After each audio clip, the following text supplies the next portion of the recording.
Halo, Halo, kembali lagi di Ruang Ngobrol, masih bersama Mas Fudu dari OPFCI. Kita akan membahas review One Piece chapter 1138. hmm, Oke, langsung aja. Sebelum kita bahas, subscribe dulu yang belum subscribe. Yang udah subscribe, thank you teman-teman udah subscribe. Eh, Terima kasih dukungannya pada Ruang Ngobrol selama ini. Oke, lanjut. Kita bahas One Piece 1138. langsung ke inti cerita. Jadi yang pas, jadi apa yang dipertanyakan teman-teman tuh dikonfirmasi di sini kalau emang Shanks itu saudara kembarnya Shamrock. Ya, bukan adik kembarnya ya, adik Iya, kembarnya. jadi bukan Adik kembarnya saudara sama jauh atau bukan kakak adik, tapi emang kembar. kembar. Jadi kembar adalah satu ayah satu ibu ya. Kalau masih ada yang berteori aneh-aneh, beda ayah beda ibu gitu, enggak. Ini kalau kembar jelas-jelas satu ayah satu ibu gitu. Yang menarik tuh, dan bukan cloning juga ya, soalnya ada yang berteori cloning juga.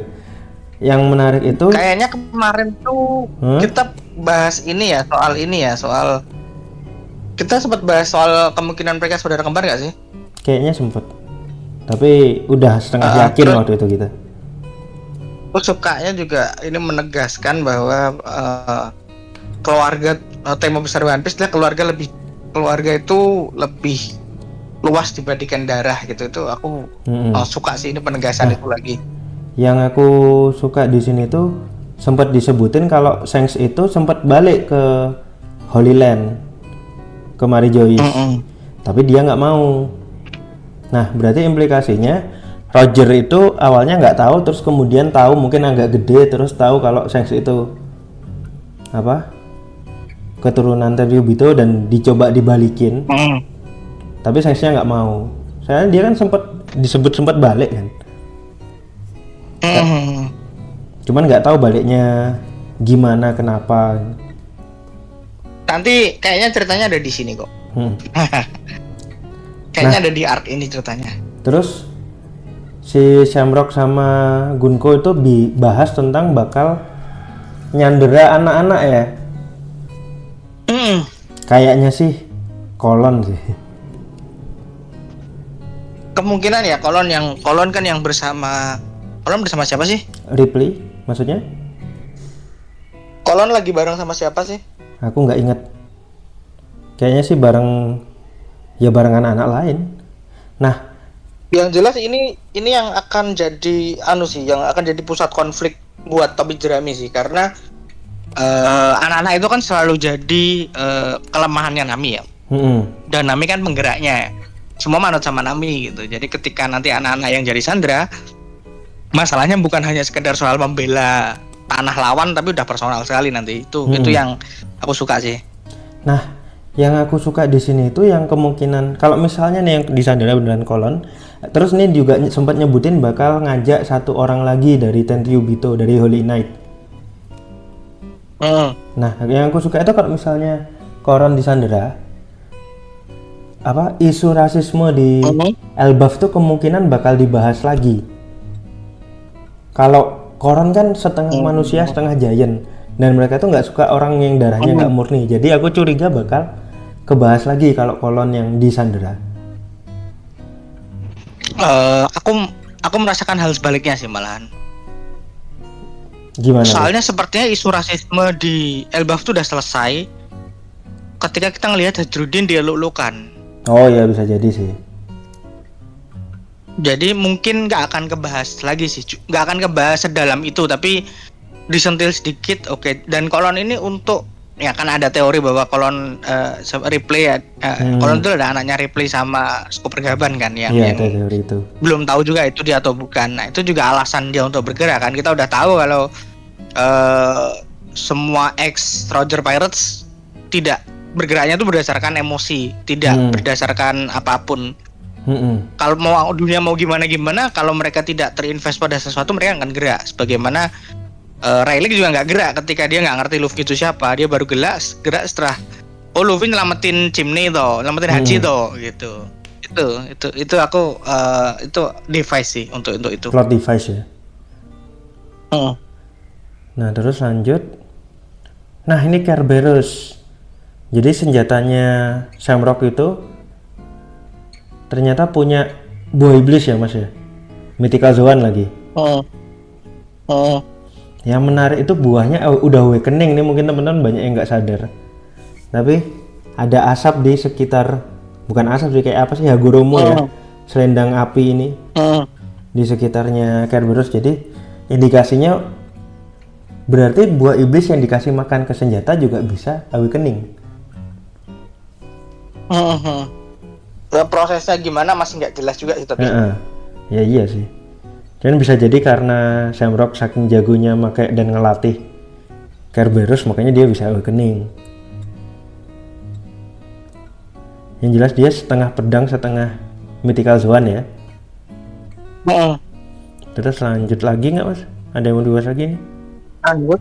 Enggak, aku nggak begitu berminat ngobrolin Kerberos. Sama ini tuh apa ya? Pas ngebahas Exposure Pirates, iya, Foreshadownya kuat banget ya. Terlalu banyak foreshadow, ayolah, langsung aja dia siapa. Ya bentar lagi sih. Paling ya kemungkinan besar ya satu orang ini yang udah pernah muncul di cover story, aku lupa chapter berapa, yang sama Crocus. Dua orang ini yang banyak dibahas di Elbaf, banyak muncul di Elbaf akhir-akhir ini, jadi ya kemungkinan besar Skopper Gaban. Kalau kemungkinan besar Skopper Gaban. Kalau orang lain lagi aku kaget banget sih. Yang jelas Roger Pirates itu udah pasti lah. Makanya kalau orang lain lagi aku kaget banget sih. Terus langsung ke cerita utamanya aja mas. Nggak ada lagi. Iya sih. Langsung ke yang utama aja mas. Ini nih, aduh, gede banget. Kayak ini tuh color split yang bukan color split apa? Split panel satu halaman penuh, split page yang mengguncang jagat fandom One Piece. Iya, ini gila, ini luar biasa. Ini kan sajak ya, menyenangkan sekali sih. Aku kan suka hal-hal berbau sajak gitu untuk di Decipher gitu. Ini menyenangkan sekali ya, aku suka banget. Aku akan berpendapat satu hal dulu ya. Menurutku depiction di sini itu adalah dunia pertama dan dunia kedua. Dunia ketiga itu belum ada. Aku setuju yang itu. Karena simply ada Emmet di sana. Ada Emmet, ada Lunarian, ada hal-hal yang sekarang Giant. Hal yang sekarang udah non eksisten tuh ada di sana. Soalnya aku membaca banyak teori bahwa banyak yang bilang ini adalah yang akan terjadi nanti di dunia ketiga gitu. Enggak, ini menurutku, menurut kami ya, ini adalah depiction dunia kedua. Nah, dunia ketiga itu kan ramalan kan.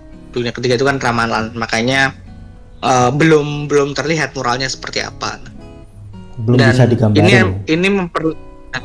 Ini memperlihatkan kalau kita ngomongnya agak mendekat dunia nyata adalah perang dunia pertama, perang dunia kedua, dan ya perang dunia ketiga. Nah, perang dunia ketiganya belum kelihatan. Nah, perang dunia pertama dan perang dunia kedua itu berdekatan waktunya. Perang dunia ketiga memang nggak ada, kalau di dunia kita kan memang nggak ada, dan jangan sampai ada. Semoga jangan sampai ada itu. Jadi rentang waktunya jauh sekali. Kayak udah kan bilang, kalaupun ada perang dunia ketiga di dunia kita ya semoga waktunya ratusan tahun dari sekarang gitu loh. Nggak. Aku agak ngerasa ada nada-nada seperti itu sih. Jadi perang dunia pertama dan kedua itu agak dunia pertama dan dunia kedua tuh nggak jauh gitu anunya. Dua ini waktunya. Dua itu. Oke, gimana Fudo? Kalau ada yang pengen dikomentarin dulu? Aku agak bingung mau gambarnya dulu apa first-nya dulu. Jadi kalau misalnya first-nya dulu, ini tuh kayak kalimat. Ini ya dari Manga Plus ya. Terjemahan resmi dari Manga Plus teman-teman. Jadi akurasinya kita bisa andalkan lah ya seenggaknya. Aku juga belum ngecek raw-nya sih, jadi nggak ngerti gimana. Tapi at the very least maksudnya tersampaikan.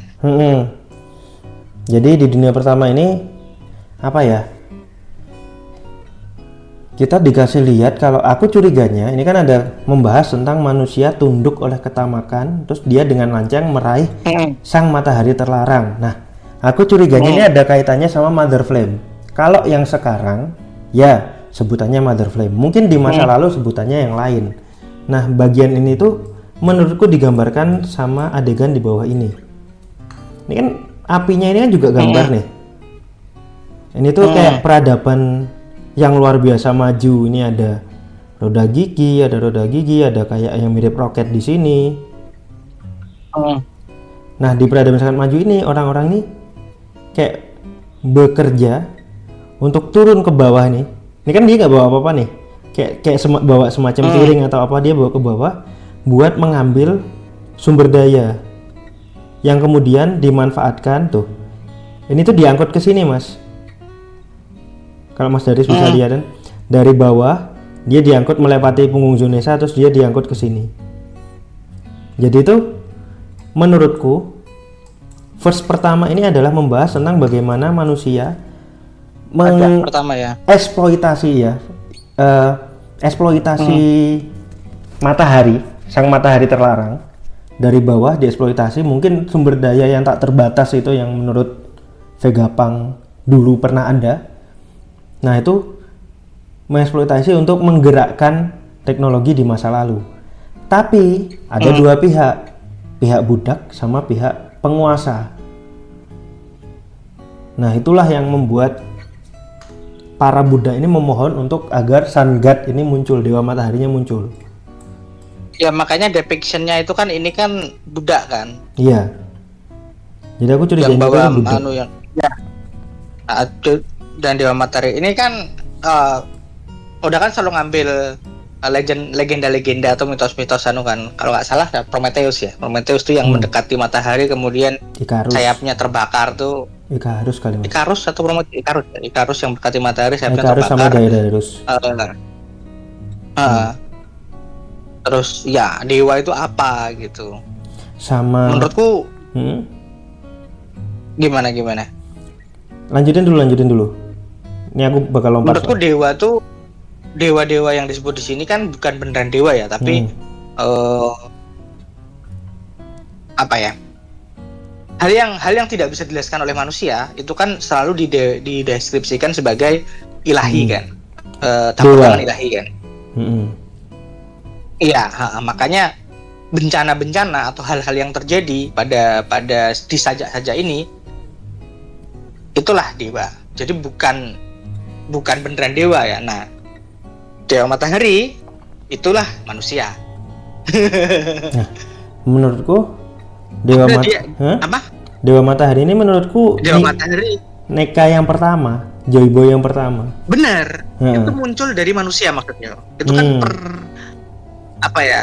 personifikasi dari kebebasan kan. Nah, jadi semua dewa itu adalah bagian dari dunia. Kecuali dewa matahari ini yang adalah bagian dari manusia, umat manusia ya. Kalau manusia kan ras ya, umat manusia itu kan agak berbeda lagi kalau di One Piece ya. Nah, efek dari dewa tanah itu bumi tentu saja, mungkin gempa bumi. Bisa jadi. Dari gempa bumi itu adalah muncul ular api neraka yang meliputi dunia. Banyak udah membahas bahwa itu adalah red line. Kenapa aku bilang begitu? Karena salah satunya adalah kamu familiar nggak sama mitologi Jormungand? Iya. Mas Haris saja yang jelasin. Itu kan itu kan anaknya Loki kan itu. Basically. Itu kan mitologi Nordik kan. Bagaimana dia adalah ular yang mengelilingi Midgard, mengelilingi bumi. Bagaimana Redland yang mengelilingi bumi, lalu memisahkan dua dunia menjadi dua bagian. Yang mana kemudian dalam saja itu di akhir adalah mereka tidak akan bisa kembali. Mereka tidak akan bisa berjumpa kembali. Mereka itu siapa? Ya ini ya dua belahan dunia ini. Nah, jadi menurutku pertempuran itu nggak ada. Maksudnya bukan pertempuran back to back ya. Di sini ada yang adalah pemberontakan mungkin. Yang mana kemudian dampak dari itu adalah memisahkan manusia menjadi dua titik ini. Nah, tapi banyak teori yang menyebutkan kalau apa ya istilahnya, red line itu dibentuk secara manual. Lah ya ini.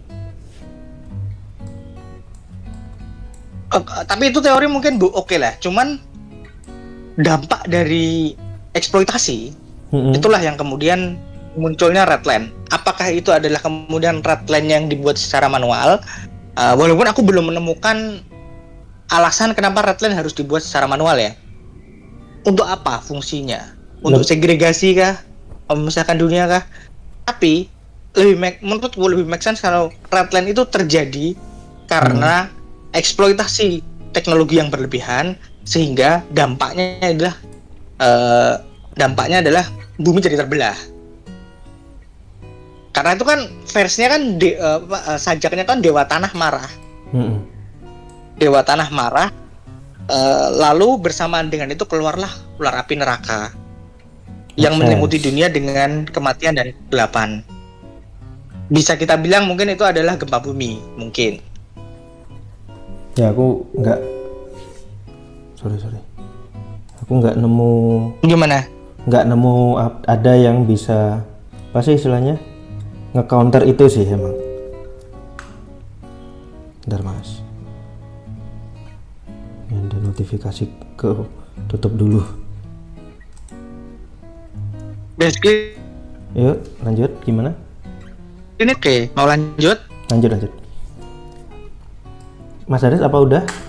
Mau ku tambahin mau dikit? Lanjut? Ke sajak kedua atau ada yang mau ditambahin lagi? Ku tambahin dikit. Jadi udah aku cukup sih sajak pertama memang yang bikin aku curiga bahwa ular ini memang penggambaran red line. Mas Daris bisa lihat garis-garis ini kan? Yang di ular ini, gambar ular ini. Garis yang tajam-tajam ini. Nah, di sini tuh ada tersembunyi gambar planet tengah ini dengan pola garis yang sama. Jadi aku curiganya ular ini memang penggambaran red line. Nih, ini sama kan? Sini dengan ini.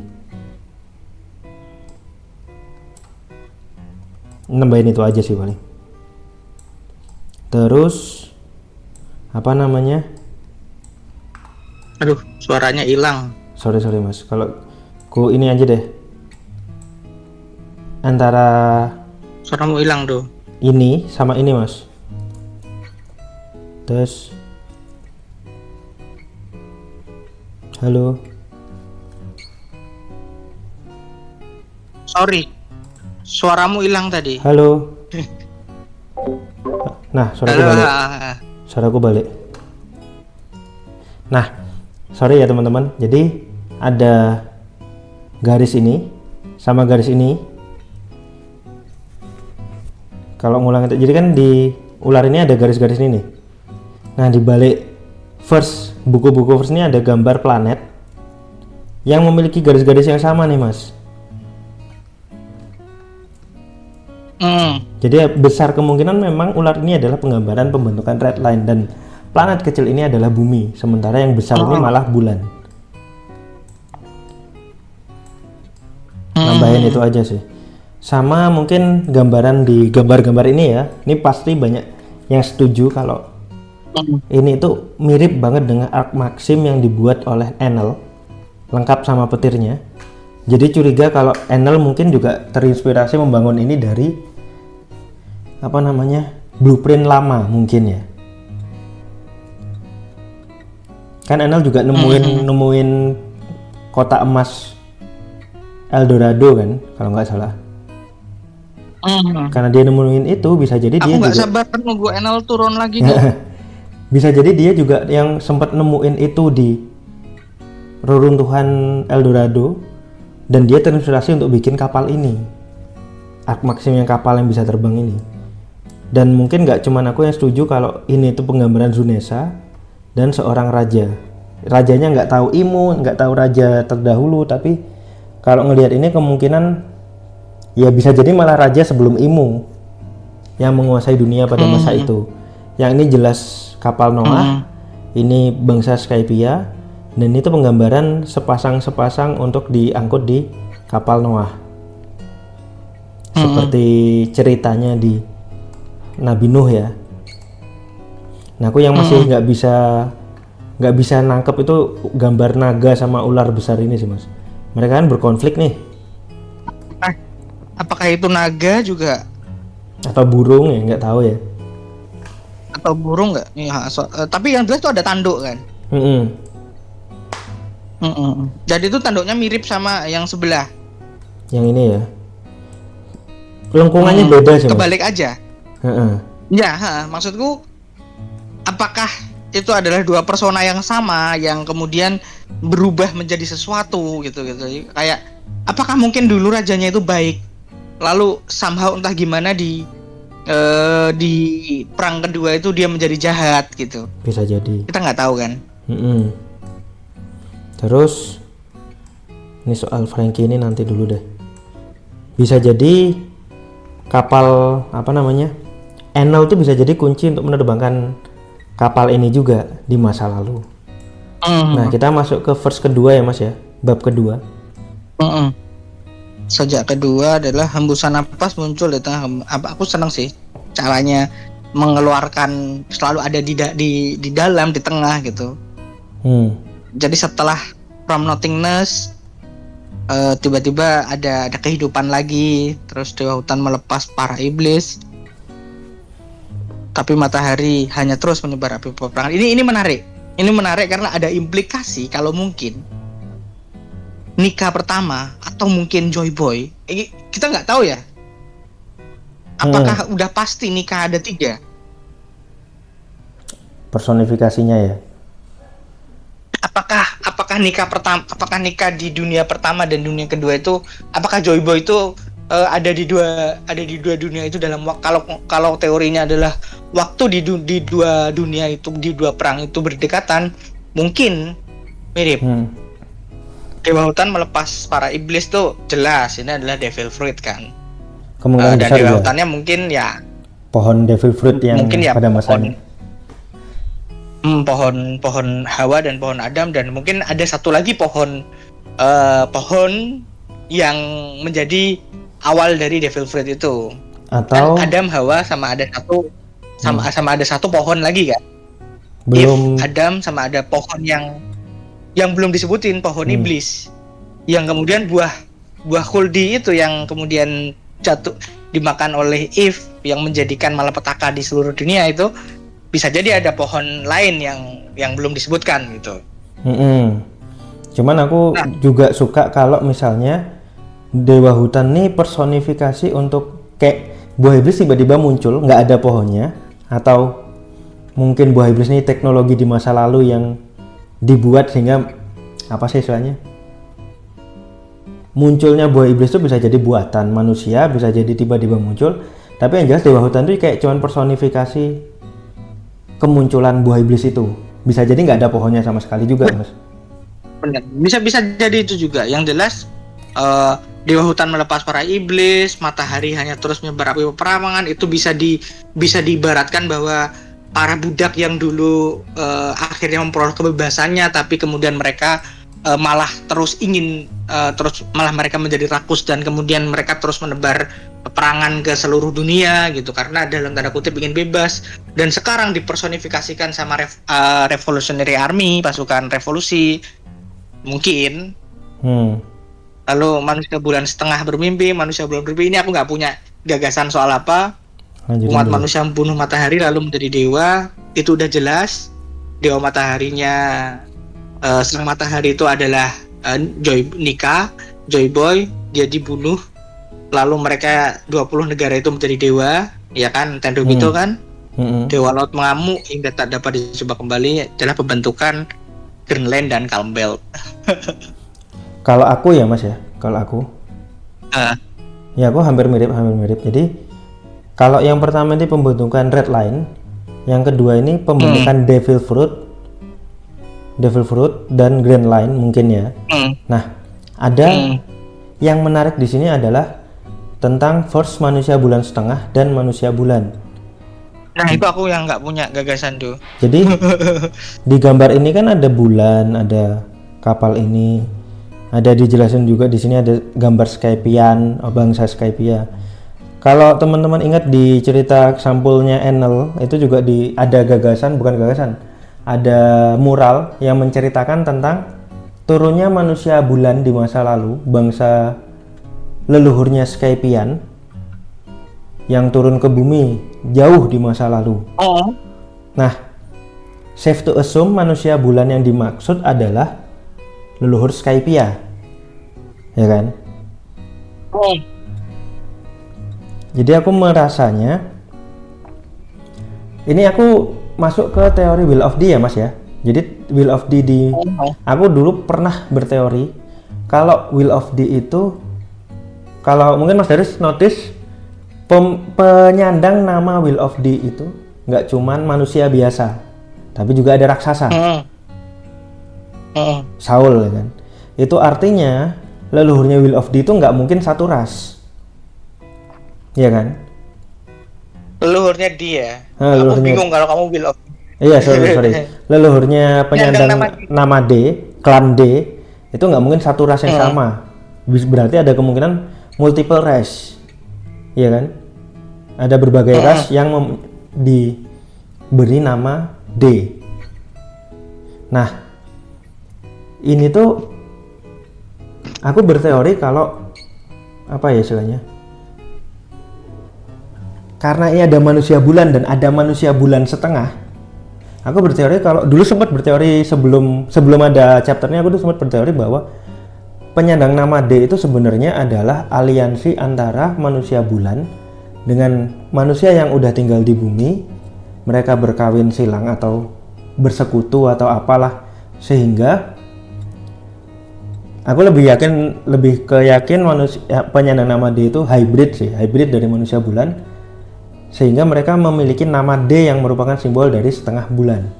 Jadi itu bukan huruf D tapi simbol setengah lingkaran. Oke. Nah, manusia bulan setengah yang dimaksud di sini adalah penyandang nama D. Manusia bulan yang dimaksud di sini adalah keturunan bangsa Skypia yang dari bulan. Leluhurnya bangsa Skypia. Jadi kalau ngelihat ininya ya Mas ya, di awal dunia pertama itu umat manusia tunduk dengan ketamakan, dia mengeksploitasi bumi, terus dewa tanah murka, dewa matahari membebaskan budak, dan seterusnya. Terus di dunia kedua ini dewa mataharinya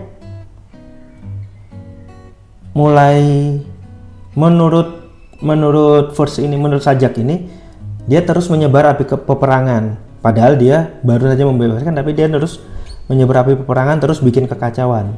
Nah, manusia bulan setengah dan manusia bulan itu punya impian. Nah, impiannya adalah mungkin kedamaian atau apa, tapi gara-gara itu, karena meraih mimpinya itu, umat manusia yang ingin menentang dewa matahari itu membunuh matahari, Mas. Membunuh dewa mataharinya itu lalu menjadi dewa. Jadi Tandhi Ubito yang sekarang. Jadi aku curiganya konflik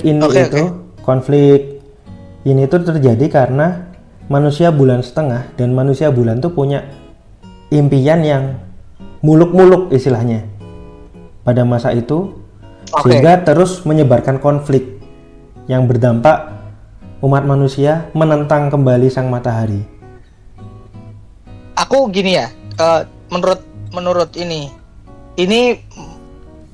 bisa didukung karena Nefertari pun D kan? Iya. Bahwa bisa jadi seluruh 20 penduduk 20 kerajaan tuh bisa jadi D semua. Ya, bisa jadi. Kalau ngomongin teorimu ya, ngomongin teorimu berarti kan yang membunuh Dewa Matahari itu kan manusia bulan setengah dan manusia bulan kan? D dan manusia bulan kan? Apakah manusia bulan itu Lunarian? Bisa jadi juga sih.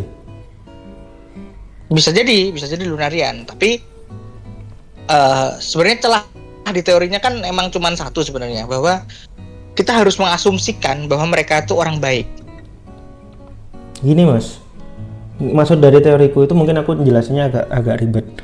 Maksud dari teoriku itu, manusia bulan setengah dan manusia bulan ini ada di pihak dewa matahari pada waktu itu.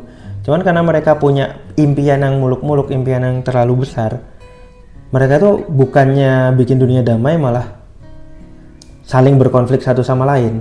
Ibaratnya. Iya. Tapi berarti kan mereka yang melawan, dari teori kan yang melawan. Bukan. Matahari dia, bukan. Bukan. Maksudku gimana, aku itu bingung malah. Di umat manusia yang di pihaknya manusia yang dulunya ditundukkan oleh dewa matahari dan manusia bulan setengah. Jadi manusia bulan setengah ini dan manusia bulan itu karena berkonflik juga dengan dewa matahari juga. Ini kan kayak kalau di sini ya mas ya, ini nih, ini tuh manusia bulan setengah dan manusia bulan itu sepihak dengan dewa matahari, berkonflik dengan umat manusia karena mereka punya impian yang luar biasa besar, yang muluk-muluk gitu. Karena kayak pirates lah, ibaratnya kayak pirates. Mereka tuh pengen bebas, pengen ini, jadi mereka nggak bisa diatur, makanya dibungkam oleh umat manusia yang saat itu berkuasa. Iya, aduh. Aku emang agak susah jelasinnya. Bulet sih. Sorry. Bulet sih kamu jelasinnya tadi. Sorry. Makanya umat manusia itu ingin membunuh matahari lalu menjadi dewa yang baru. Karena mereka merasa bahwa impian manusia bulan dan manusia setengah bulan itu malah bakal menimbulkan konflik gitu loh. Atau memang simply karena nggak sepakat aja? Iya, bisa jadi. Yaitu makanya dewa laut mengamuk itu bukan pembentukan Grand Line kalau menurutku mas, tapi tenggelamnya dunia One Piece. Iya, itu aku berpendapat bahwa Grand Line itu Grand Line itu adalah hasil dari hal itu. Oh gitu, jadi masih satu alur ya? Satu alur. Ya udah. Grand Line dan Trumpet itu kan lautan aneh kan?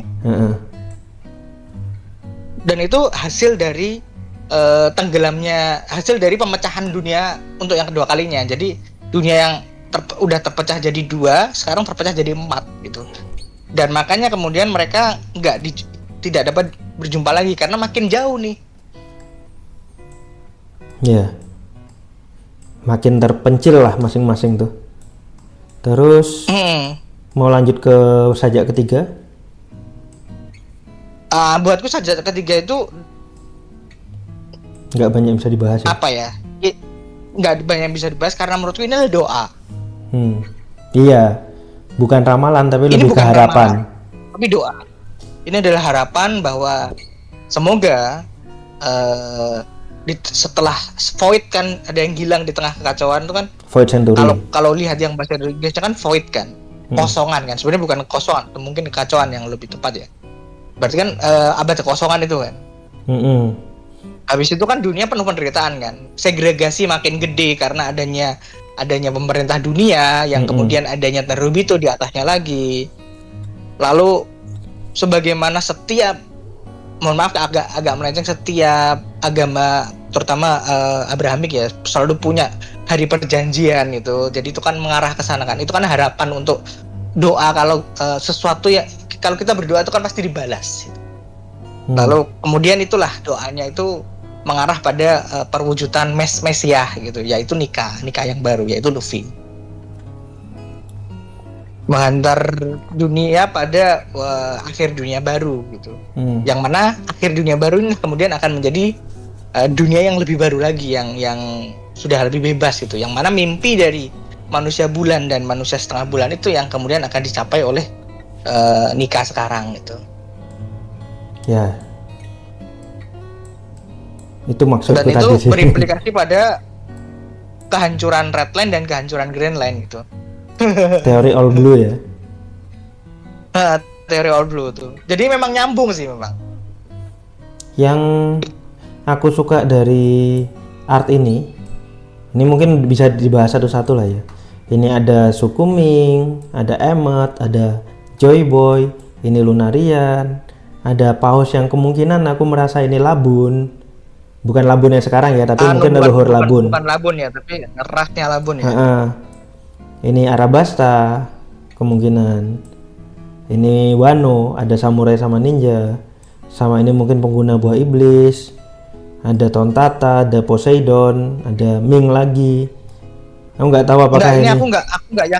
Aku nggak yakin itu Ming sih, karena 2 itu redundan. Iya sih. Bisa jadi satunya Ming, satunya Zoan User. Pasti ada sesuatu atau Zoan User dan lain sebagainya, entahlah. Tapi aku yakinnya ini tuh Ancient Giant. Ini lebih besar dari Emmet soalnya. Lebih besar dari Emmet. Dan ini Giant biasa. Terus ini karena ada ini pihaknya Imu. Dan ini pihak Imu yang megang Mother Flame. Ada yang merasa. Dan itu mungkin Imu ya. Bisa jadi. Soalnya kan emang di waktu ketemu Cobra kan juga dia kayak penggambarannya kayak iblis juga kan.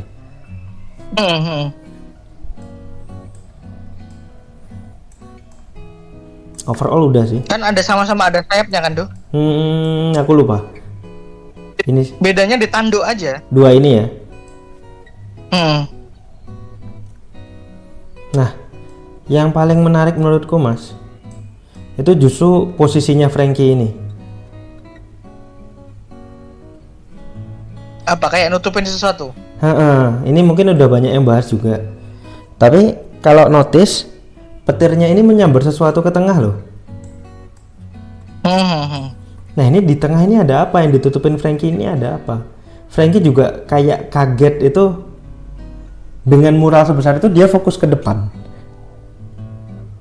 Berarti ada sesuatu yang bikin dia kaget di depan kan? Apakah dia melihat sesuatu yang familiar? Apa-apa? Kan kita nggak tahu juga ya. Dan ini tidak akan dibahas sampai di akhir cerita, sampai di akhir arc ini. Karena habis ini konflik. Dan mungkin nanti nunggu Robin yang kesana atau rame-rame kesana baru. Jadi mungkin menurutku ini tuh poneglyph sih. Bisa jadi sih. Jadi mungkin kan si Franky kan bilang harus dikasih lihat ke Robin. Nah mungkin excuse-nya nanti baru ingat Robin kamu harus lihat. Semuanya ke sana, terus semuanya kaget. Kayak gitu. Dan itu hanya akan di akhir cerita sih, karena di akhir Elbaf. Menurutku konflik di Elbaf ini akan cepat sekali. Tidak akan lebih panjang dari apa kemarin tuh. Wano mungkin 2-3 volume aja sih mungkin ya. Nah, kalau karena cepat sekali tuh Shanks-nya Shamrock-nya tiba. Iya sih. Nah, yang menurutku itu kalau depan ini ya Mas ya. Karena aku merasa ini Franky yang bikin kaget itu adalah sesuatu yang mungkin bikin Franky kaget. Itu adalah sesuatu yang mungkin dia familiar. Gimana kalau ternyata ada gambar topi jerami atau sejenisnya di situ yang bikin dia merasa bahwa itu mirip Luffy? Bisa jadi sih. Bisa jadi. Bisa jadi ternyata topi jerami itu simbol apa gitu kan.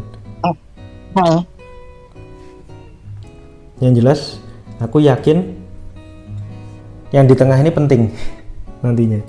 Iya.